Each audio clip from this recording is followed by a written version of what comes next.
Hello दोस्तों, this is Kaushal and welcome to English point. तो आज की क्लास में मैं आपको कुछ ऐसे पॉइंट्स बताने वाला हूं जो हर स्टूडेंट को जानना बहुत ज़रूरी है। और इवन कई सारे स्टूडेंट जो अपन एकेडमिक में स्टडी करते हैं वहां पर हम रटते हुए चले आते हैं कि सब्जेक्ट के बाद हमें वर्ब लगाना, उसके बाद हमें ऑब्जेक्ट लगाना, एट्सेट्रा एट्सेट्रा। बट ये चीज़ें कहीं ना कहीं देखो गलत हैं, क्योंकि हर वर्ब के बाद आपका ऑब्जेक्ट नहीं आ सकता। ऑब्जेक्ट आपका कौन सी वर्ब के साथ आता है? जो वर्ब आपकी ट्रांसिटिव वर्ब होती है।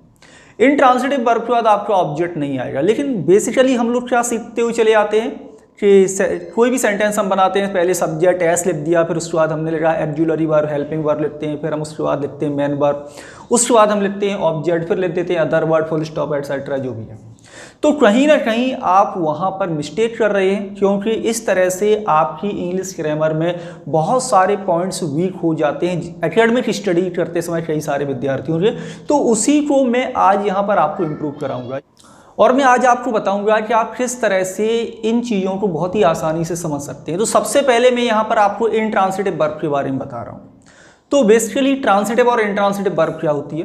ट्रांसिटिव वर्ब वो वर्ब होती है जिसमें जब कोई डूअर होता है वो एक्शन करेगा, जो वर्ब आपकी लिखी वो, तो उसका प्रभाव किसी ऑब्जेक्ट पर पड़ता है, यानी कि वहाँ पर उसका प्रभाव किसी दूसरे पर पड़ रहा है, न कि डूअर पे पड़ेगा।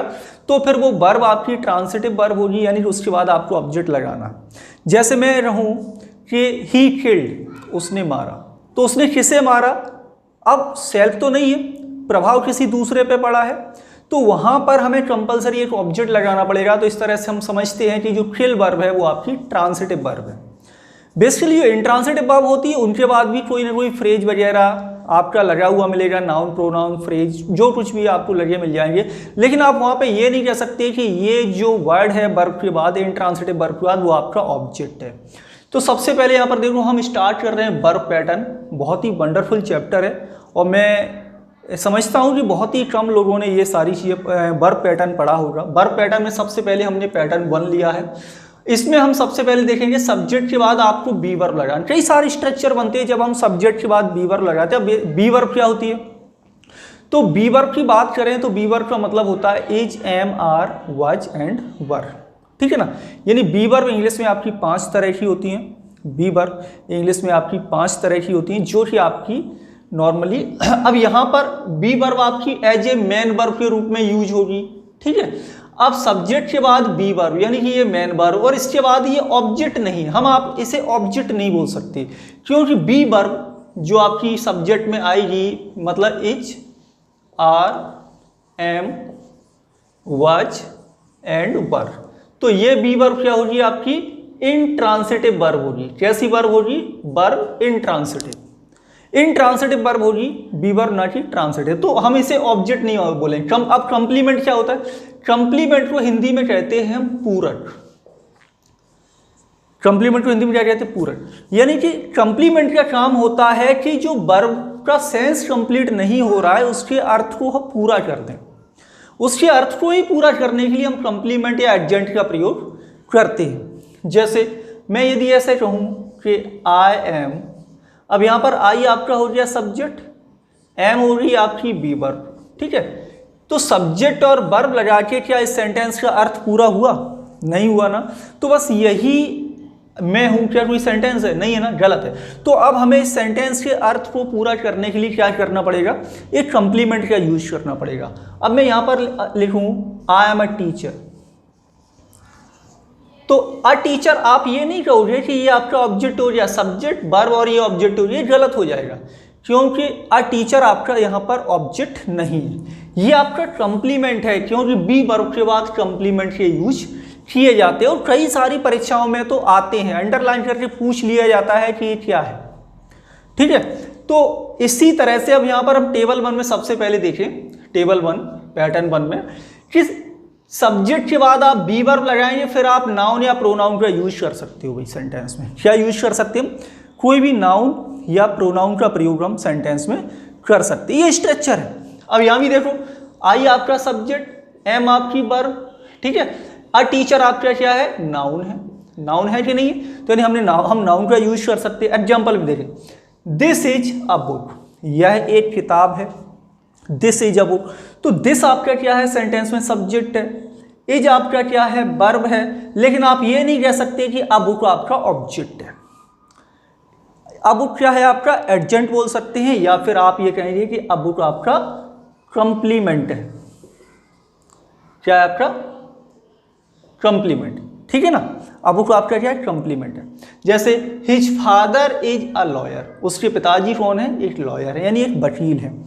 तो हिज फादर आपका सब्जेक्ट हुआ, इज आपका क्या होगा, इज आपकी मेन वर्ब है, बी वर्ब है, लेकिन तब भी अर्थ पूरा नहीं हो रहा तो हमने अ लॉयर का यूज किया, तो ये क्या हो गया आपका, ये हो गया आपका कंप्लीमेंट। क्लियर है ना, कोई डाउट्स नहीं होना चाहिए भाई। इंग्लिश ग्रामर मैं कह रहा हूँ कि आप कंटिन्यू क्लासेस लीजिए, सारी चीज़ें आपको क्लियर मिलेंगी।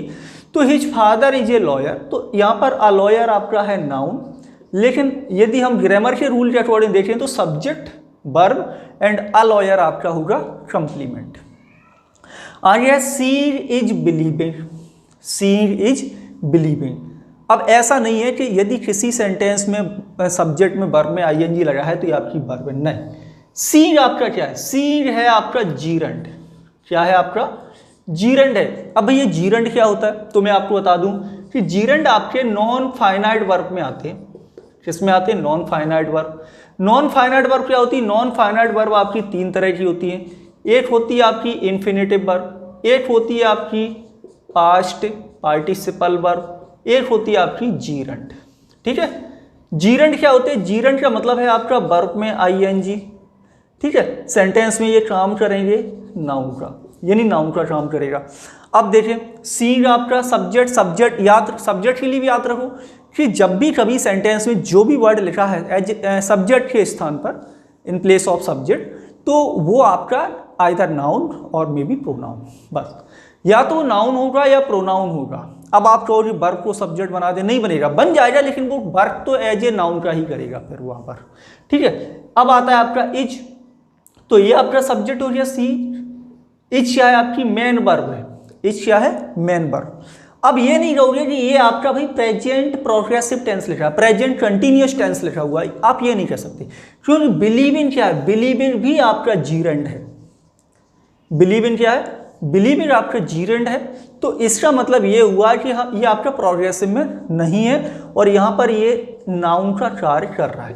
और मैंने क्या कहा, सब्जेक्ट के बाद बी वर्ब के बाद नाउन या प्रोनाउन का प्रयोग सेंटेंस में किया जा सकता है। ठीक है ना, ये पैटर्न वन पहला बता रहे हैं, टेबल वन बता रहे हैं पैटर्न वन की, वर्ब पैटर्न की। आगे है the boys were about the same height, लड़के कैसे, लगभग सेम हाइट के हैं। तो यहाँ पर आपका पूरा देखो ग्रुप ऑफ वर्ड से फ्रेज है, हाइट की बात हो रही है। हाइट क्या है आपका, नाउन है। बर क्या है आपका, बर आपकी है मेन वर्ब है। बर क्या होगा, मेन वर्ब होगा। तो यहाँ पर भी सब्जेक्ट और सब्जेक्ट के बाद आपकी मेन वर्ब, और ये हो गया आपका कंप्लीमेंट। कहने का मतलब है कि आप इसे ऑब्जेक्ट नहीं बोल सकते। क्या नहीं बोल पाएंगे, आप इसे ऑब्जेक्ट नहीं बोल पाएंगे। चलिए अब इसके आगे टेबल हम सेकंड देखते हैं, उसमें हम सब्जेक्ट के बाद बी वर्ब के बाद और क्या क्या ले सकते हैं। और ध्यान रहे ये जो लिखा रहे ना हम पैटर्न, इंग्लिश में बस यही पैटर्न है, इनके अलावा और पैटर्न भी नहीं होंगे। यानी बी वर्ब के बाद हम जितने यहाँ पर ये लिखा रहे हैं, आपको अभी आगे प्रपोजिशन भी बताएंगे, इन्फिनेटिव जो भी हैं सारे रूल्स यहाँ पर अभी बी वर्ब के बाद बताएंगे। तो बस यही इतने ही स्ट्रक्चर है, ये भी याद रखिए। चलिए नेक्स्ट पैटर्न देखते हैं, उसमें आपको क्या क्या मिलता है। तो चलिए अब नेक्स्ट देखते हैं हम टेबल 2, और टेबल 2 में जानेंगे कि यहाँ पर बी वर्ब के बाद हम कौन कौन से स्ट्रक्चर यानी कौन से वर्ड फॉर्म लिखते हैं। तो टेबल 2 में आपने देखा कि यहाँ पर लिखा हुआ सब्जेक्ट, सब्जेक्ट के बाद आप बी वर्ब लिखेंगे। इससे पहले मैंने क्या बताया था कि सब्जेक्ट के बाद बी वर्ब आएगी आपकी, उसके बाद आपका कोई नाउन या प्रोनाउन का प्रयोग किया जा सकता है। अब है कि एडजेक्टिव और एडजेक्टिव फ्रेज भी आपके बी वर्ब के बाद यूज किए जा सकते हैं। तो एडजेक्टिव की बात करें तो दो तरह से एडजेक्टिव का यूज होता है। एक होता है एट्रीब्यूटिवली, एट्रीब्यूटिवली मतलब कि वो किसी नाउन से पहले यूज होता है, और एक होता है प्रेडिकेटिवली यानी प्रेडिकेट के स्थान पर यूज होता है। तो यहाँ पर जैसे सेंटेंस लिखा हुआ है आपका इट वॉज डार्क, यानी अंधेरा था, इट वॉज डार्क। तो इस सेंटेंस में इट आपका क्या हो गया, सब्जेक्ट, इंट्रोडक्टरी सब्जेक्ट है इट।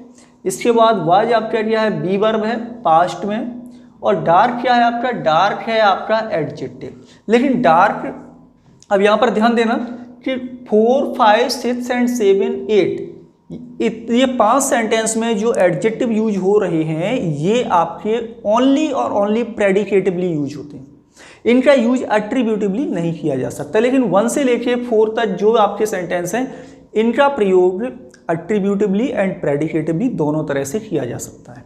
ठीक, तो इट वॉज डार्क, तो डार्क क्या है आपका यहाँ पर एडजेक्टिव है, तो क्या है बी वर्ब के बाद आ रहा है। तो ये पैटर्न है कि आप किसी भी सेंटेंस में सब्जेक्ट के बाद बी वर्ब लगा के एडजेक्टिव का यूज कर सकते हो, आपका सेंटेंस राइट होगा। वी वर रेडी, हम रेडी थे, तो यहाँ वी आपका सब्जेक्ट हुआ, वर आपका बी वर्ब है एंड रेडी आपका क्या है एडजेक्टिव होगा। नेक्स्ट है चिल्ड्रन वर एक्सहॉस्टेड, यानी बच्चे थके हुए थे। चिल्ड्रन वर एक्सहॉस्टेड, बच्चे थके हुए, तो चिल्ड्रन आपका कंप्लीट सब्जेक्टिव हो गया, वर आपका क्या हो गया बी वर्ब है एंड एक्सहॉस्टेड ये क्या है पार्टिसिपल है, क्या है ये पार्टिसिपल। तो पार्टिसिपल भी आपका एडजेक्टिव का कार्य करते हैं सेंटेंस। नॉन फाइनाइट वर्ब में हम क्या पढ़ते हैं पार्टिसिपल का यूज पढ़ते हैं। पार्टिसिपल आपकी कितनी तरह की होती है 3 तरह की होती है। एक होती है आपकी प्रेजेंट पार्टिसिपल, ठीक है, एक होती है आपकी पास्ट पार्टिसिपल, एक होती है आपकी परफेक्ट पार्टिसिपल। तो ये कौन सा है एक्सहॉस्टेड आपका पास्ट पार्टिसिपल है, वर्ब की थर्ड फॉर्म जो कि सेंटेंस में एडजेक्टिव का भी कार्य करते हैं। प्रेजेंट पार्टिसिपल सेंटेंस में एडजेक्टिव और वर्ब दोनों का कार्य करते हैं। तो यहाँ पर देखिए आगे क्या है डोंट बी अफ्रेड, यानी अफ्रेड डरो मत, तो बी वर्ब और बी वर्ब के बाद क्या यूज हुआ है आपका एडजेक्टिव। तो कुछ ये स्ट्रक्चर्स हैं जिनको हर स्टूडेंट को सीखना बहुत ज़रूरी है, तभी आप कोई भी सेंटेंस लिख रहे हो, आप राइटिंग कर रहे हैं, एसेज लिख रहे हैं, नोटिस लिख रहे हैं, कुछ भी लिखें XYZ, तो इन स्ट्रक्चर की हेल्प से ही आपको ये समझ में आएगा कि हमारे सेंटेंस में कहीं कोई मिस्टेक है या नहीं है। इसके आगे भी और भी बी वर्ब के बाद और क्या क्या यूज होता है हम अभी आपको और भी यहाँ पर बताने वाले हैं। तो नेक्स्ट क्या है द चिल्ड्रन आर अस्लीप, बच्चे कैसे हैं अस्लीप हैं, यानी सोए हुए हैं। तो अस्लीप आपका क्या है एडजेक्टिव है जो किसको मॉडिफाई कर रहा है चिल्ड्रन को। आर आपका बी वर्ब हो गया, बी वर्ब के बाद क्या यूज हुआ ये आपका फिर एडजेक्टिव। ठीक, इसी तरह इज ही स्टिल अलाइव, क्या हुआ अभी भी अलाइव है। तो अलाइव क्या है अलाइव विशेषता बता रहा है आपकी ही की, तो अलाइव हो गया आपका एडजेक्टिव। ठीक है, नेक्स्ट है आपका I was not aware of that, तो अवेयर भी आपका एडजेक्टिव है। तो ये आपका ग्रुप ऑफ वर्ड्स है ना, एडजेक्टिव फ्रेज हो गया आपका। ठीक है, इसी तरह the ship is still afloat, ship is still afloat and afloat आपका क्या है यहाँ पर अफ्लोट आपका एडजेक्टिव है। चलिए आगे देखते हैं कि बी वर्ब के बाद और कौन कौन से शब्दों को हम लिख सकते हैं। कंटिन्यू बने रहिए, वीडियो को एंड तक देखना है क्योंकि बहुत ही अच्छा वीडियो है जो आप सभी स्टूडेंट एज वेल एज जो भी लोग देखेंगे उन सभी लोगों के लिए यूजफुल होगा, जो भी चाहे एकेडमिक की तैयारी कर रहे हो स्टूडेंट या फिर कॉम्पिटिटिव एग्जाम्स की प्रिपरेशन कर रहे हो। चलिए आगे देखते हैं आगे क्या है इसमें। चलिए तो आगे बात करते हैं टेबल 3, और टेबल 3 में हम देखेंगे कि सब्जेक्ट के बाद बी वर्ब। फर्स्ट टेबल में हमने क्या पढ़ा था कि सब्जेक्ट के बाद बी वर्ब और उसके बाद नाउन या प्रोनाउन का यूज हो सकता है। सेकंड टेबल में हमने पढ़ा कि सब्जेक्ट के बाद बी वर्ब लगाने के बाद आप फिर उसके आगे एडजेक्टिव या एडजेक्टिव फ्रेज के प्रयोग कर सकते हैं, और उसके आगे आपका ये सब्जेक्ट के बाद बी वर्ब लगाने के बाद आप प्रपोजिशन या प्रपोजिशनल फ्रेजेस के यूज किए जा सकते हैं, प्रपोजिशनल ग्रुप के प्रयोग किए जा सकते हैं। तो यहाँ पर भी आपका प्रपोजिशनल ग्रुप, ठीक है, she is in a good health, यहाँ पर ध्यान रहे ये प्रपोजिशन ग्रुप हैं आपके, ये एज एन एडजेक्टिव का कार्य करेंगे सेंटेंस में। किसका काम करेंगे एडजेक्टिव का। कहने का मतलब है कि आप किसी भी सेंटेंस में बी वर्ब सब्जेक्ट के बाद बी वर्ब और उसके बाद प्रपोजिशनल फ्रेज को या प्रपोजिशन ग्रुप को लगा सकते हैं, सेंटेंस आपका राइट होगा। जैसे she is in a good health, in a good health का मतलब क्या है वेल, यानी she is well in a good health आपका पूरा फ्रेज है, पूरा ग्रुप है प्रपोजिशन का, ठीक है ना। तो she is in a good health मतलब सी इज वेल। तो यहाँ पर क्या हुआ एडजेक्टिव का कार्य कर रहा है आपका प्रपोजिशन वाला ग्रुप। सेकंड है your memory is at fault, तुम्हारी जो मेमोरी है वो फॉल्ट है, इसका मतलब एट फॉल्ट आपका प्रपोजिशनल ग्रुप है, जिसका मतलब क्या हुआ फॉल्टी, जो किसको मॉडिफाई कर रहा है मेमोरी को। मेमोरी क्या है आपका नाउन है, और जो वर्ड किसी नाउन या प्रोनाउन को मॉडिफाई करता है उसकी विशेषता बताता है तो वो क्या कहलाता है आपका एडजेक्टिव कहलाता है। तो फॉल्टी भी आपका क्या होगा एडजेक्टिव होगा। नेक्स्ट देखें कि we were all out of breath, हम सभी कैसे थे, आउट ऑफ ब्रीथ थे। Out of breath prepositional group है, प्रपोजिशनल फ्रेज है। आउट ऑफ ब्रीथ का मतलब क्या हुआ, ब्रीथलेस, ठीक है ना। तो ये भी आपका एडजेक्टिव है। LESS सफिक्स जिस वर्ड में लगा हुआ है, यहाँ पर लगा हुआ है LESS सफिक्स जिस वर्ड में लगा होगा वो आपका क्या होगा, एडजेक्टिव होगा। D, at last he was at liberty, अंत में हुआ है at liberty. At liberty preposition का ग्रुप है, एट प्रपोजिशन है, और एट लाइबर्टी का मीनिंग क्या हुआ, फ्री। कि eight last he was free, तो फ्री क्या है, एडजेक्टिव है जो किसे मॉडिफाई कर रहा है, प्रोनाउन को ही, थर्ड पर्सन सिंगुलर ही को प्रोनाउन मॉडिफाई कर रहा है, तो वो भी आपका एडजेक्टिव है। We are not yet out of danger, तो यहाँ पर आउट ऑफ डेंजर आपका प्रपोजिशन का ग्रुप है। आउट ऑफ डेंजर का मतलब क्या होता है, सेफ, यानी हम खतरे से बाहर हैं, और ये नेगेटिव लगा है तो नेगेटिव हो जाएगा उसका, तो मीनिंग आउट ऑफ डेंजर आपका प्रपोजिशनल ग्रुप है जिसका मतलब क्या है, सेफ से, ठीक है। This poem is beyond me, यानी यह पोएम मेरे परे है, यानी मुझे समझ में नहीं आएगी। मतलब बियॉन्ड आपका प्रपोजिशन हो गया, प्रोनाउन है, ऑब्जेक्टिव केस है। बियॉन्ड मी मतलब टू डिफिकल्ट, बियॉन्ड मी का मतलब क्या है, बहुत ही ज़्यादा डिफिकल्ट है, टू डिफिकल्ट टू अंडरस्टैंड। तो यहाँ पर अपनी 3 टेबल कंप्लीट हो गई, ठीक है ना। तो टेबल 1 भी हमने आपको कराई शुरुआत में, उसके बाद टेबल 2 और ये आपकी टेबल 3। तो आज ही इस वीडियो में इतना ही रखेंगे, और आप लोग चाहेंगे तो नीचे कमेंट करके बता देना। इससे आगे की हम जो टेबल्स हैं, जो वर्ब पैटर्न के स्ट्रक्चर हैं, वो आगे कंटिन्यू रखेंगे। तो ऐसे कई सारे स्ट्रक्चर कि अभी केवल इंट्रांसिटिव वर्ब चल रहा है, याद रहा, अभी ट्रांसिटिव वर्ब हैं और कई सारे स्ट्रक्चर, अभी तो बी वर्ब के बाद और भी कई सारे पैटर्न बनते हैं। सेंटेंस में सब्जेक्ट के बाद बी वर्ब और बी वर्ब के बाद अभी कई सारे पैटर्न बनेंगे, ठीक है ना। तो कई सारे स्ट्रक्चर है और ये जानना बहुत ज़रूरी है सभी स्टूडेंट के लिए। चलिए मिलेंगे आपको अगली वीडियो में।